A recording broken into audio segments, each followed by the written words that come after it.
Iron Maiden with Number of the Beast. 9 tracks for 44 minutes. The third studio album from the UK, 5-piece, released March 1982 via EMI and Harvest. Produced by Martin Birch, recorded at Battery Studios in London.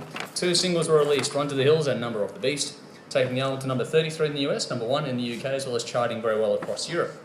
Going 3 times platinum in Canada, platinum in the UK and the US, as well as gold in Austria, Germany and Switzerland. This is the band's first album with Bruce Dickinson on vocals and last with Clive Burr on drums, and saw the band take a different approach by writing and recording the whole album from scratch as opposed to having stuff ready to go when they came into the studio. Brendan? Like most metalheads and Maiden fans, love this album. It's got great tracks on it, but I can never understand why this album opens with Invaders.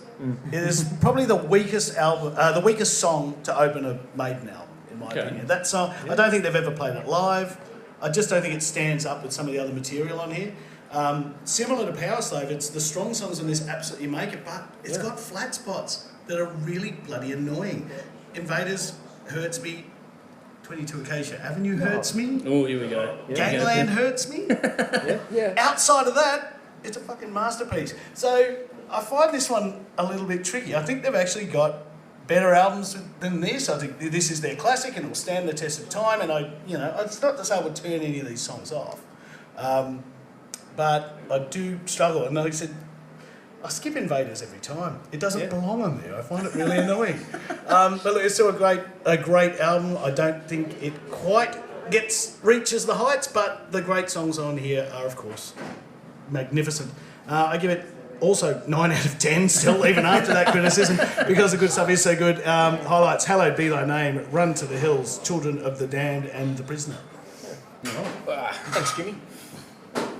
The ultimate classic, iconic heavy metal album. 8 songs, under 40 minutes. Every song is a standout. Except the first one.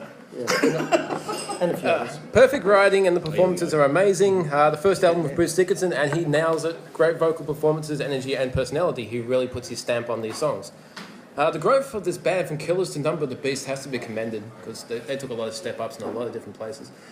This would be the first time the band has written a song based directly on a movie or a TV show with The Prisoner, something they would do a lot more in their career going forward.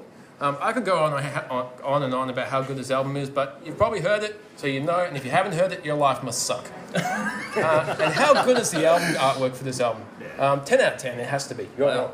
Okay. 1 point off. You're still wrong. 1 point off.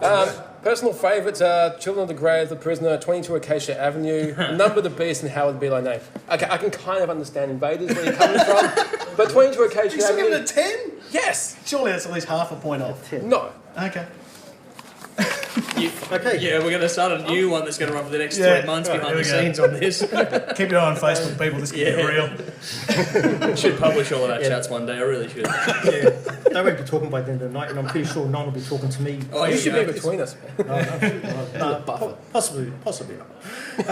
Okay, now this is the first Maiden track I heard as a 12-year-old, as I mentioned earlier in the intro.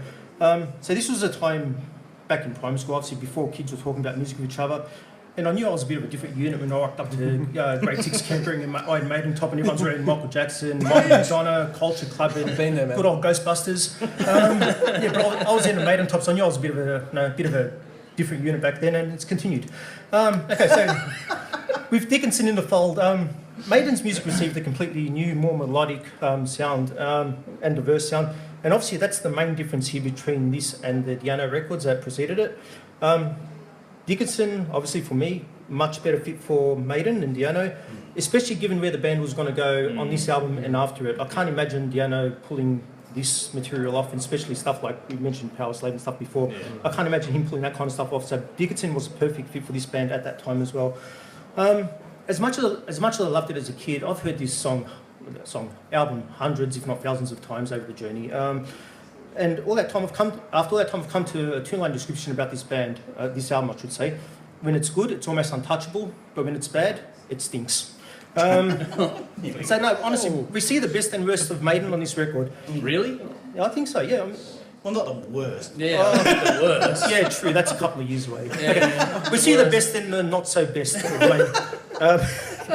So there's absolute metal classics. Hallowed Be Thy Name. You guys haven't mentioned it yet. Yeah, I did. First one I said. Oh, was it the standout? Come on. Oh, if not, I'm going to kill myself. Yeah. Okay, absolutely metal. So, Hallowed Be Thy Name and Number of the Beast. They're some of the most instantly recognisable songs in all of music. And just those two songs alone demonstrate how great Maiden are at telling a story and really crafting a song around it. Added to this, other ripping songs like 22 Acacia Avenue. Now, who didn't like that? Me. No, Yeah. well, you were wrong. And Children of the Damned. It just makes this a great listen for the most part. Now, on the flip side, Gangland, Total Eclipse, and maybe Invaders, they seem really out of place and bring the overall quality of the album down for me. So, look, overall, Number of the Beast marks a massive change in Maiden's style, and it was going to continue from there. But it still contains the more down-to-earth side that they've become known for from those first two albums. There are some absolute gems on this album that I mentioned, also some complete fillers, I'd say. Overall, it's a solid album, though, because much like Power Slave, which you mentioned, the good material on this just stands on its own and just lifts it up that level. Standouts: Number of the Beast, Children of the Damned, 22 Acacia Avenue, Hallowed Be Thy Name. Now, I couldn't decide if I was going to give it a 7 or an 8, so it's getting me 7.5. That's better than a lot. At least you got that right this time as opposed to going to 8.5. Oh, yeah. I told you, GST Greek Services Tax. And you're right.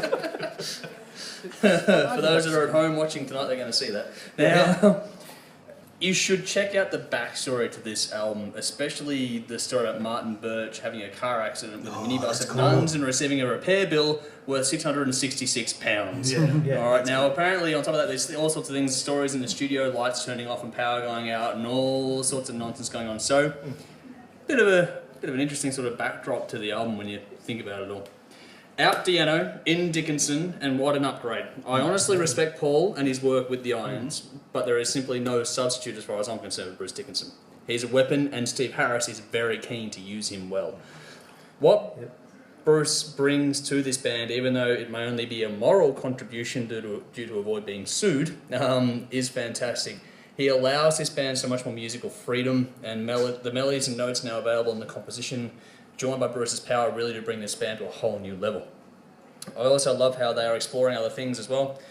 The additions of the sound bites, for example, really add to the atmosphere of the listen, and I love how the lyrical concepts are growing on this as well, much more ambitious in the storytelling than they have been up until this point. The same applies to the overall composition and performances all round. This is a big example of growth and shows them collaborating more, and it works damn well. That trademark gallop is really starting to find its gear on this record. It's a sign of things to come. Said before, and I'll say it again and again and again, Martin Birch is the man for this fucking band. Production is big yet tight enough. He's really honed the sound of this band further than on the last release and added what Bruce brings to it perfectly with this one.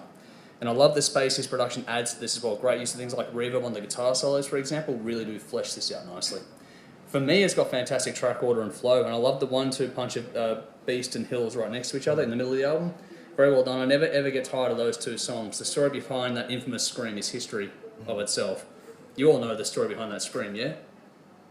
No? Okay, basically he was made to sing that fucking opening bit over and over and over again for hours in the studio, and the one that actually made the final cut was after hours of frustration of being in the booth, the vocal booth, for that fucking long. So that was just raw, pure fuck off, and that was the one that made the final cut. They've nailed how to build things on this one. So well written, the production matches it hand in glove. It's funny to read the band's thoughts on the production differences between Gangland and Total Eclipse. I think Total Eclipse is probably the better of the two tracks for me, but they're both weaker ones that don't really lock me in, especially after the big peak in the middle of the album. So those are the ones I found to be the weakest ones. After that, though, is the epic and iconic Hallowed Be Thy Name, and that means all is forgiven. In a lot of ways, this is another debut for this band. That's all natural progression from the last works, and still Iron Maiden, but the energy, the performances, the writing really feel like this is the true birth of the band. They've been doing well up until now, but this is the one that goes, okay, we're actually fucking here now. No disrespect intended to the previous work and the people involved, but this is where it all really begins for me. This is the one that cut through, and with good reason as well. 9 out of 10. Number of the Beast, Run to the Hills, Hallowed Be Thy Name, and The Prisoner, my standouts. Check it out for yourselves. Let us know what you think.